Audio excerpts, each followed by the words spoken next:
இது என்னோட அம்மா, எழுந்திரு என்று அடம்பிடித்து தன் தோழி என்றும் பாராமல் 3 வயது கோமதியை கிள்ளிய என் மகளைக் கண்டு எனக்கு கோபம் வரவில்லை. மாறாக மனதில் சிறு சந்தோஷம்தான் உண்டானது. என்மேல் அவளுக்கு எவ்வளவு அன்பு! 4 வயதான போதும் நான் இருக்கும்போது என்னை விட்டு ஒரு வினாடி கூட நகரமாட்டாள். அவளை பொறுத்தவரை நான் அவளுக்கு மட்டும் சொந்தம்.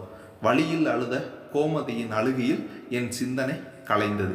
அவளை தூக்கி போட்டுடுறா செல்லம், அக்காவுக்கு நான் அடி கொடுக்கிறேன் என்று ஒரு பேச்சுக்கு சொல்லி அவள் அழுகையை நிறுத்த முயன்றேன். அதற்குள் அவளுடைய அழுகை சத்தம் கேட்டு கோமதியின் அம்மா கவிதா வரவும் நடந்ததை சொல்லி சாரி என்றேன். நீங்க என்ன செய்வீங்க, குழந்தைதானே என சொல்லிவிட்டு கோமதியை கூட்டிச் சென்றாள் கவிதா. நடந்ததை எல்லாம் பார்த்து கொண்டிருந்த என் கணவர், நீ நித்திக்கு ரொம்ப செல்லம் கொடுக்கிற அமுதா என்றார்.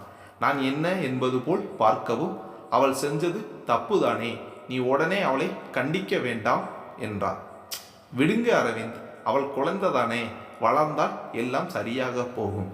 எனக்கு இருக்கிறது ஒரே ஒரு செல்லம்தானே என்று நித்திலாவை தூக்கி முத்தமிட்டேன். என்னிடம் இதை பற்றி பேசி பிரயோஜனம் இல்லை என்பதை உணர்ந்திருந்ததால் அந்த பேச்சை அத்தோடு விட்டுவிட்டு, இன்னைக்கு அம்மா கிட்ட பேசினே அமுதா என்றார். அரவிந்த் என்ன எதிர்பார்க்கிறார் என்பது எனக்கு தெரியும். எனக்கும் என் மாமியாருக்கும் 2 மாதமாக பேச்சுவார்த்தை இல்லை. உப்பு சப்பு பெறாத விஷயத்தினால் வந்த சச்சரவுதான். எப்போதும் போல் நான் தான் விட்டு கொடுக்க வேண்டுமா என்று என் மனம் சண்டித்தனம் செய்யவும், வேண்டுமானால் அவரை பேசட்டும் என்று நான் பேச முயற்சி எதுவும் செய்யவில்லை. இப்போதும் என் கோபம் தீர்ந்தபாடில்லை. எனவே என்றேன்.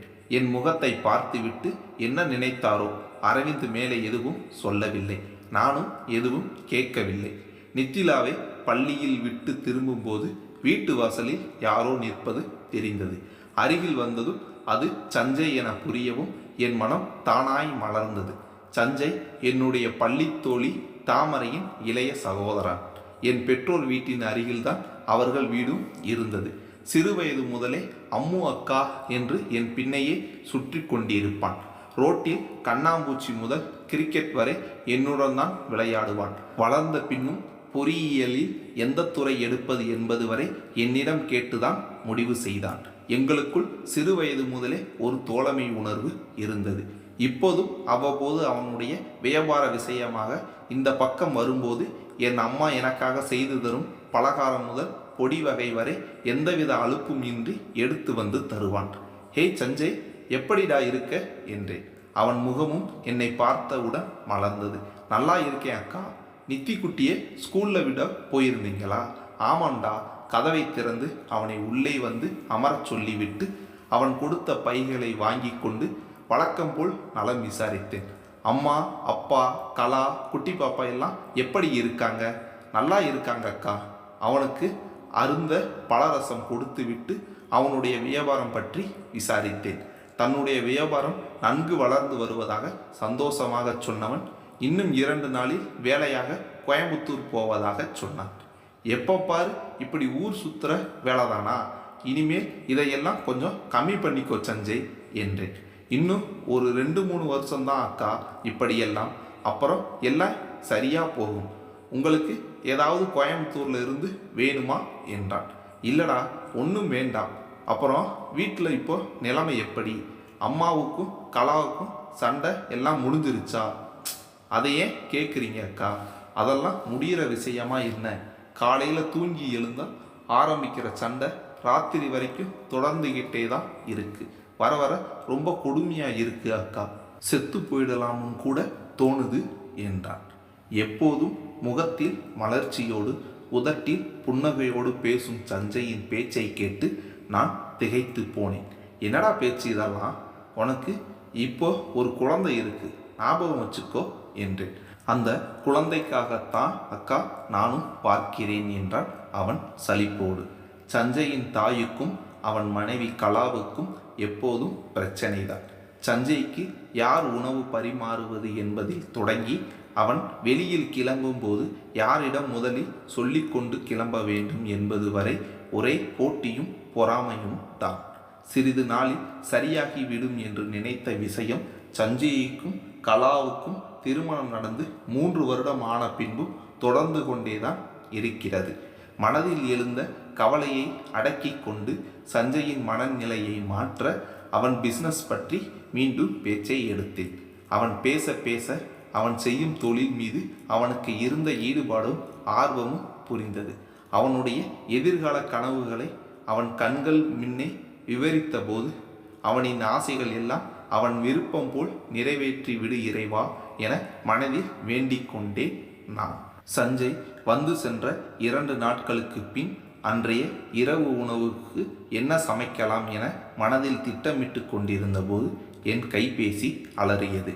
அரவிந்தின் எண் என்பதை பார்த்து தெரிந்து கொண்டு, என்னங்க, என்ன விஷயம் என்றேன். அம்மு, சஞ்சய் விபத்தில் இறந்துட்டானா, இப்போதான் அத்தை ஃபோன் செஞ்சாங்க, நீ சீக்கிரம் கிளம்பிப்போ என்றார். அரவிந்த் சொன்ன விஷயத்தை என்னால் நம்ப முடியவில்லை. 2 நாட்களுக்கு முன் கண்கள் மின்ன அவன் பேசிய எதிர்கால கனவுகள் என் காதுகளில் மீண்டும் ஒலித்தது. அம்மு, அம்மு என அரவிந்தின் குரல் பதற்றத்தோடு ஒலித்தது. முயன்று என்னை சமாளித்து கொண்டு, இது நிஜமா அரவிந்த் என்றேன். ஆமாம், நீ கிளம்பு, நான் நித்திலாவை பார்த்துக்கிறேன் என்றார். சரி என்று சொல்லி என் கைபேசியை கீழே வைத்தேன். என்னையும் அறியாமல் என் கண்களில் நீர் பெருகியது. சிறுவயது முதல் அக்கா அக்கா என என் பின்னை சுற்றி திரியும் சஞ்சயின் முகம் கண்ணில் வந்து நின்றது. செத்து போயிடலாம் போல இருக்கு அக்கா. 2 நாட்களுக்கு முன் அவன் சொன்ன வார்த்தை மீண்டும் காதுகளில் ஒலித்தது. அவனின் அன்னையின் மீதும் மனைவியின் மீதும் கோபமும் வெறுப்பும் எழுந்தது. எப்படியோ என்னை சமாளித்து கொண்டு கிளம்பி ஒரு ஆட்டோ பிடித்து கொண்டு சஞ்சயின் வீட்டை அடைந்தேன். என் பெற்றோரும் அங்கேதான் இருந்தார்கள். பாவம்மா, சின்ன வயசு, 2 காரும் நேருக்கு நேர் மோதி இருக்கு. மருத்துவமனை போன பிறகு கூட நினைவு இருந்திருக்கு. ஆனால் பாவம் காப்பாற்ற முடியலை. அவங்க அப்பாவும் மாமாவும் பாடி வாங்க போயிருக்காங்க. 2-3 மணி நேரம் ஆகும்னு சொல்கிறாங்க. போமா, நீ போய் ஆறுதல் சொல்லு என்றார் என் தந்தை. காதில் கேட்டதை மனதில் ஏற்றியபடி உள்ளே சென்றேன். உள்ளே கண்ட காட்சி என்னை இன்னமும் திகைத்த வைத்தது. ஒரு பக்கம் சஞ்சயின் தாய், தாமரை மற்றும் சில உறவினர்கள் அமர்ந்து கொண்டிருக்க, மற்றொரு பக்கம் கலாவும் வேறு சில உறவினரும் அழுது கொண்டிருந்தனர். இவர்கள் திருந்தவே மாட்டார்களா என மனதில் ஆதங்கம் எழுந்தது. சஞ்சயின் தாயின் அருகில் சென்று அமர்ந்தேன். என்னை பார்த்தவுடன் என் கைகளை பிடித்து கொண்டு அழுதார். பாத்தியாமா அமுதா, என் பிள்ளைக்கு என்ன ஆச்சுன்னு எப்படி பொத்தி பொத்தி வளர்த்தேன். ஹாஸ்பிட்டலில் இருந்து கூட ஃபோன் செய்து, அம்மா எனக்கு ஒன்றும் இல்லைம்மா, கவலைப்படாதீங்கன்னு சொன்னேன் அம்மா, என்னால் நம்பவே முடியலை என்று அழுதார் அவர். அவரின் பேச்சில் இருந்த உண்மை எனக்கும் தெரியும். கடைக்குட்டி பிள்ளை என சஞ்சய்க்கு வீட்டில் மிகுந்த செல்லம்தான். என் மனதை அடக்கி அவரிடம் ஆறுதலாக பேசினேன். ஆனால் அவரின் அழுகையும் புலம்பலும் நிற்கவில்லை. என்னால் இயன்ற அளவிற்கு இதமாக பேசிவிட்டு கலாவிடம் சென்றேன். என்னை பார்த்தவுடன் கலாவின் அழுகை இன்னும் அதிகமாகியது. பார்த்தீங்களா அக்கா, அவர் என்னை இப்படி விட்டுட்டு போயிட்டாரு. என்ன மாதிரியே என் குழந்தைக்கும் அப்பா இல்லாமல் போயிடுச்சே. நான் சரியாகி சீக்கிரம் வந்துடுவேன்னு கவலைப்படாதுன்னு ஃபோனில் சொன்னார். இப்படி ஆகும்னு நான் நினைக்கவே இல்லையே. அவளின் அழுகையில் கலங்கிய என் மனதை சிரமப்பட்டு அடக்கி கொண்டு அவளுக்கு ஆறுதல் சொன்னேன். கலா சிறு வயதிலேயே தந்தையை இழந்தவள். திருமணத்திற்கு பின் தன் கணவன்தான் தனக்கு தாய் தந்தை எல்லாம் என அவள் பலமுறை என்னிடம் சொல்லியதுண்டு. இறக்கும் தருவாயில் கூட மனைவி அன்னை இருவரையும் ஒன்றாக எண்ணி அவர்கள் மனம் வாடாதவாறு பேசிய சஞ்சயை நினைத்து மனம் வருந்தியது. 2 பக்கமும் அழுகையும் புலம்பலுமாய் இருக்க நான் அமைதியாக அமர்ந்திருந்தேன். சில மணி நேரம் கழித்து சஞ்சயின் உடல் வந்து அடைந்தது. சடங்கு சம்பிரதாயம் எல்லாம் முடித்துவிட்டு சஞ்சயின் உடல் இறுதி யாத்திரையை தொடங்கியது. அழுது புலம்பும் அவனின் தாயையும் மனைவியையும் கண்டு மனதில் வலித்தது. அவர்கள் இருவருக்கும் சஞ்சயின் மீது இருக்கும் அன்பு புரிந்தது. ஆனால் இவர்கள் இருவரும் தங்கள் அன்பை கொண்டே அவனை சித்திரவதை செய்ததை புரிந்து கொண்டிருப்பார்களா என தெரியவில்லை. இருவரும் கொஞ்சம் விட்டு கொடுத்து நடந்திருந்தால் இந்த சாவை தடுத்திருக்க முடியுமோ இல்லையோ, அவனின் இறுதி நாட்களை அவன் சந்தோஷமாக கழித்திருக்க முடிந்திருக்கும். அதிக அன்பும் கூட தவறுதானோ என்று எண்ணினேன். சஞ்சய் இறந்து 2 நாட்கள் ஆகிவிட்டிருந்தது. அவனின் மரணம் ஏற்பட்ட விபத்து செய்தித்தாள்களில் ஒரு சின்ன பத்தியாகி முடிந்து போயிருந்தது. வழக்கம் போல் பூங்காவில் என் மகளை விளையாட விட்டுவிட்டு அமர்ந்திருந்தேன். இன்னமும் மனதில் பெரிய பாரம் அளித்து கொண்டிருந்தது. ஹே ஆண்டி என்று கொஞ்சியபடி கோமதி என் அருகில் வந்து அமர்ந்தாள். இவ்வளவு நேரம் விளையாடி கொண்டிருந்த விளையாட்டை மறந்துவிட்டு நித்திலாவும் ஓடி வந்தாள். இது என்னோட அம்மா, எழுந்திரு என்று தன் மழலை குரலில் மிரட்டிய என் மகளின் பேச்சை கேட்டு எப்போதும் எழும் மகிழ்ச்சி இன்று தோன்றவில்லை. நித்தி செல்லம், கோமதி பாப்பா உன் ஃப்ரெண்டு தானே, கொஞ்ச நேரம் இங்கே இருக்கட்டும், நீ இந்த பக்கம் உட்காரு என்றேன். என் பேச்சில் நித்திலாவின் முகம் சற்றே வாடியது. நான் தான் இங்கே உட்காருவேன் என்று மீண்டும் அடம்பிடித்தார். நித்தி பாப்பா, அம்மா செல்லம் தானே, அம்மா சொன்னா கேட்பதானே, இப்படி அடம் பிடிக்கக்கூடாது என்று அவள் மறுபடியும் மறுக்கவும், செல்லக்குட்டி, நீ இந்த பக்கம் உட்கார்ந்தால் அம்மா உனக்கு பிடிச்ச சிண்ட்ரெல்லா கதை சொல்லி தருவேனாம் சொல்லவும் நித்திலாவின் முகத்தில் சந்தோஷம் தோன்றியது. சொன்னது போலவே மறுபக்கம் அமர்ந்தாள். நல்ல வேளை, நான் செய்து கொண்டிருந்த தவறை இப்போதாவது புரிந்து கொண்டேனே என்று என் மனதிலும் சற்று அமைதி ஏற்பட்டது. என் மகளை சிறந்த முறையில் வளர்க்க வேண்டியது என் கடமை அல்லவா? எப்போதோ படித்த ஆங்கில புத்தகத்தின் வரிகள் நினைவுக்கு வந்தன.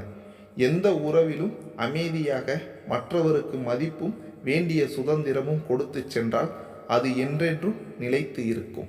ஆனால் எந்த உறவையும் இறுக்கமாக என்னுடையது என்ற வெறியுடன் பற்றி கொண்டால் அது கை நழுவி காணாமல் போய்விடும். மீண்டும் சஞ்சயின் நினைவு வந்தது. அவனுடைய எதிர்கால கனவுகள் பற்றி அவன் பேசியது நினைவில் வந்தது. அடுத்த வினாடி என்ன நடக்கும் என்பதை அறிந்து கொள்ள முடியாத நமக்குத்தான் எத்தனை கனவுகள், எத்தனை ஆசைகள். நாளை நாளை என்று வாழாமல் ஒவ்வொரு வினாடியும் அனுபவித்து வாழ்வதுதான் சிறந்தது என்பது உரைத்தது.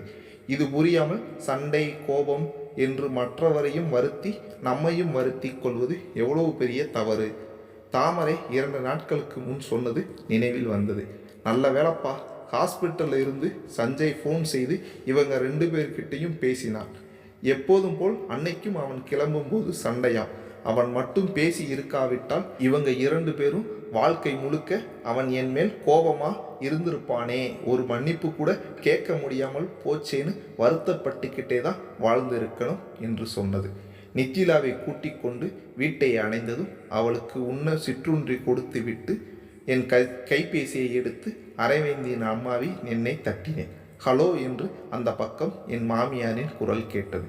சற்றே எழுந்த தயக்கத்தை உதறிவிட்டு, ஹலோ அத்தை, நான் அமுதா பேசுகிறேன், எப்படி இருக்கீங்க, உங்ககிட்ட பேசியே ரொம்ப நாள் ஆச்சு என்றேன். அந்த பக்கம் சில வினாடிகள் சத்தம் இல்லை. அது ஆச்சரியத்தினால் என்பது எனக்கு புரிந்தது. நான் நல்லா இருக்கேன் அமுதா, நீ எப்படி இருக்க என்று கேட்க சில வினாடிகளில் தன்னை நிதானித்து கொண்டு பேசியவரின் கேள்விக்கு பதில் சொன்னேன். பேசி முடித்து வைத்தபோது மனதில் இருந்த பாரம் காணாமல் போயிருந்தது. வாழ்க்கையை பற்றிய பெரிய உண்மையை அறிந்து கொண்ட தெளிவு தோன்றியிருந்தது. சஞ்சயை நினைத்து கொண்டேன். நண்பனே, உன்னுடைய ஆத்மா சாந்தி அடையட்டும்.